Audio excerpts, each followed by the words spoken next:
저는 김영진이라고 합니다. 지금 2006년부터 지금까지 워크룸과 워크룸 프레스에서 그래픽 디자인 일을 하고 있어요. 워크룸은 그래픽 디자이너 2명하고 편집자 1명이 2006년에 종로구 창성동에서 시작한 스튜디오이고요. 워크룸 프레스는 책을 출판할 때 사용하는 이름입니다. 출판사하고 그래픽 디자인 스튜디오는 인적인 구성이 비슷해요. 디자이너들이 있고 편집자들이 있죠. 편집자가 먼저 퇴근하면 스튜디오고 디자이너가 먼저 퇴근하면 출판사다. 그렇게 얘기하더라고요. 이미지하고 텍스트를 같이 결합해서 그것을 어떤 의사소통 과정에 필요한 물건으로 만드는 일이다라고 생각하고 있어요. 근데 뭐 미술과 어떻게 다르냐 뭐 이런 얘기도 하시는데 그래픽 디자인의 결과물은 그거 자체로 충족적인 물건이 아니다 라는 게 가장 중요해요. 그 물건이 그 존재하는 방식이 굉장히 자기 충족적이면은 그거는 파인아트에 가깝다. 혼자서는 존재 이유가 없고 어느 과정 안에 있어야만 하는 물건, 그거는 그래픽 디자인 결과물에 가깝다라고 생각하고 있어요. 무엇인가를 사람들에게 전달하려고 하는 사람들이 항상 있죠. 그게 작가일 수도 있고 기획자일 수도 있는데 그 과정을 시각적으로 표현해주는 일을 하는 사람들이에요. 저는 뭐 디자인 전공자가 아니다 보니까 굉장히 적극적인 선택이었거든요. 디자인을 한다는 행위는. 흔히 그런 얘기 하잖아요. 흰 것은 종이고 검정은 글자다. 그 검정색 글자가 저한테 주는 시각적인 자극이 항상 그림보다 훨씬 컸어요. 아름다운 글자를 보면 너무 행복해지고 그런 것이 많아서 얘가 이렇게 생겼으면 그렇게 생긴 형태를 사람들한테 좀 정확하게 보여주고 그 글자를 가지고 설득하는 일, 그게 저한테는 그래픽 디자인인 것 같아요. 뭐라고 해야 될까요? 쉽게 얘기하면 그냥 이쁜 게 저한테 너무 중요하기 때문에 계속 하는 것 같아요. 디자이너로서 저한테 제일 중요한 가치는 그냥 아름다움이에요. 계속해서 아름다운 것을 아무리 만들어도 아름답지 않은 것들이 더 많으니까 주변에. 그러다 보니까 계속 하게 되는 것 같아요. 약간 억하심정 같은 거랄까.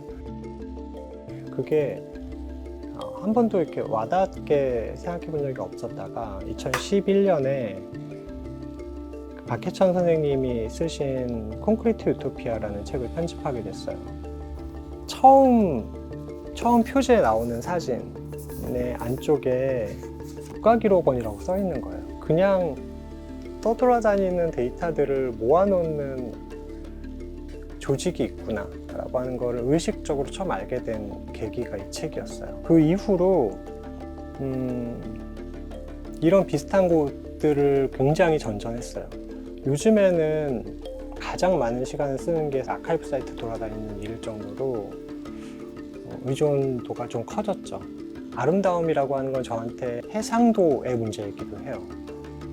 얼만큼 좋은 해상도의 데이터이냐에 따라서 그 문화의 양이나 질이 좌우되기도 한다. 외국 뮤지엄들은 특히나 이제 코로나 이후에 자기들 자료를 푸는 걸 굉장히 열심히 하고 있잖아요. 그들은 대부분 엄청나게 고해상으로 서비스를 해요. 한국에서 검색해가지고 다운로드를 받으면은 책에 겨우 실을 수 있을까 말까 할 정도의 데이터를 준단 말이죠. 제가 가장 자주 들어가는 사이트는 그 피크릴.com이라는 곳이에요.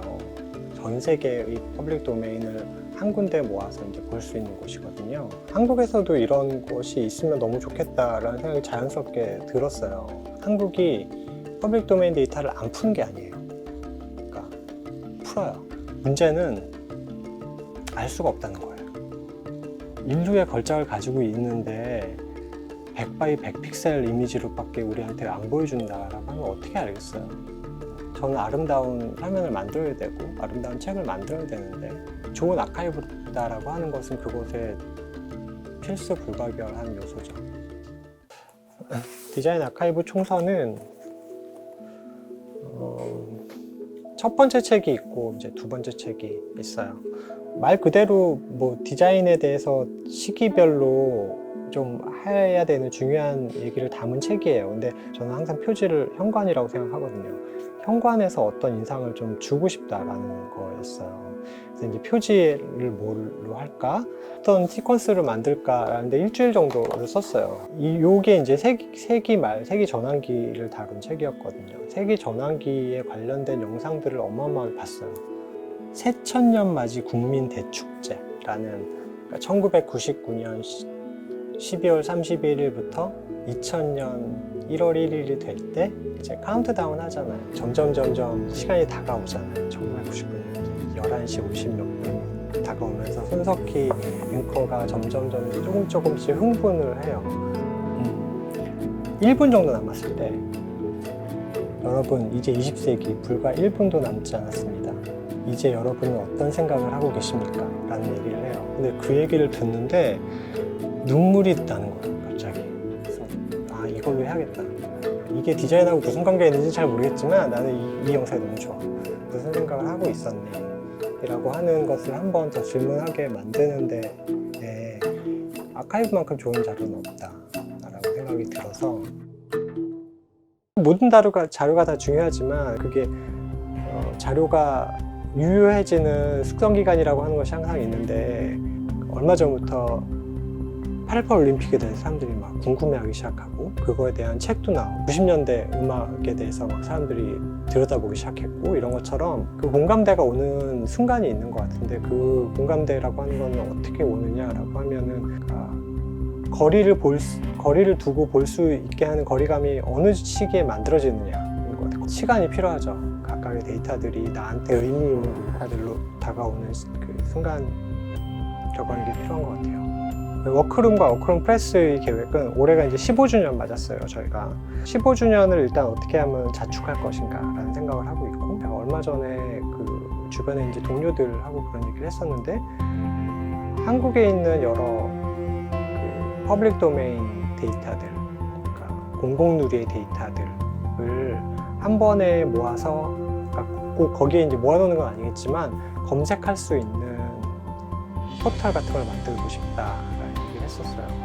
가입하지 않고 굳이 내가 이걸 어디다 쓸지 목적을 밝히지 않아도 다운로드 받을 수 있는 그런 공간을 만드는 게 좀 꿈이에요. 아카이브는 저한테 플레이리스트 같은 것 같아요. 막 수십만 곡이 있는 음악 사이트에서 어떤 사람들이 몇몇 개의 것을 선별해서 어느 시기에 플레이리스트를 만들죠. 그래서 거기에 내가 모르는 곡이 있으면 듣게 되고, 새로운 걸 대해서 알게 되고, 그러다가 또 깊이 들어갔다가 또 빠져나와서 또 다른 플레이리스트를 들여다보고, 저한테는 아카이브는 계속해서 새로운 것을 알려주고 새로운 문을 계속 열어주는 어떤 자료이거든요. 그런 맥락에서 보자면